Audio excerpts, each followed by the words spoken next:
ప్రపంచంలోనే అతిపెద్ద ఆధ్యాత్మిక వేడుక నిన్నటి వరకు జరిగినటువంటి ప్రయాగరాజ్‌లో జరిగినటువంటి మహాకుంభమేళ. ప్రపంచమే ఆశ్చర్యపోయింది. దాదాపు 65,00,00,000 మంది భక్తులు పుణ్యస్నానం ఆచరించారు. నిన్న మొత్తం శివరాత్రి కావడం, చివరి రోజు కావడంతో మొత్తం త్రివేణి సంగమం దగ్గర ఉన్నటువంటి అన్ని ఘాట్లు కూడా శివోహంతో మారు మ్రోగిపోయింది. నిన్న రాత్రి 12 గంటల నుంచే భక్తులు రావడం జరిగింది. అధికంగా భక్తులొచ్చారు. చుట్టుపక్కల ఉన్నటువంటి బీహార్, ఉత్తరప్రదేశ్, మధ్యప్రదేశ్ నుండైతే భక్తులు విపరీతంగా వచ్చేసారు. వీళ్ళందరూ దాదాపు 2,00,00,000 మంది అయ్యారు. వీళ్ళందరూ కూడా శివోహంతో మొత్తం మారుమోగించేశారు. నిన్న ఉత్తరప్రదేశ్ సీఎం యోగి ఆదిత్యనాథ్ గారు కూడా ఉదయం 4 గంటల నుంచే పర్యవేక్షించారు. మొత్తం ఎటువంటి ఇబ్బంది లేకుండా ప్రశాంతంగా ముగించారు మహాకుంభమేళ.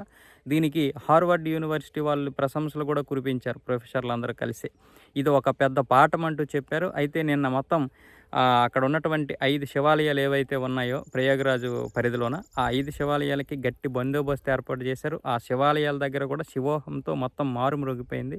నిన్నొచ్చినట్టు ఒకేసారి 1,80,00,000 మంది ఒకేసారి శివోహం అంటే ఏ విధంగా ఉంటుందో మీరే ఊహించుకోండి. 1,00,000 మంది అరిస్తేనే ఒక రకంగా ఉంటుంది కదా!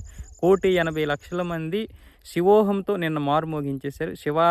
శివరాత్రి కావడం, చివరి రోజు కావడంతో నిన్న నిజంగా మహాకుంభమేళ ఒక అద్భుతం. మామూలుగానే ఒక అద్భుతం. మళ్ళీ మౌని అమావాస్య రోజు 8,00,00,000 మంది రావడం జరిగింది. అయితే చిన్న తొక్కిసలాటలో ఒక 30 మంది చనిపోయారు.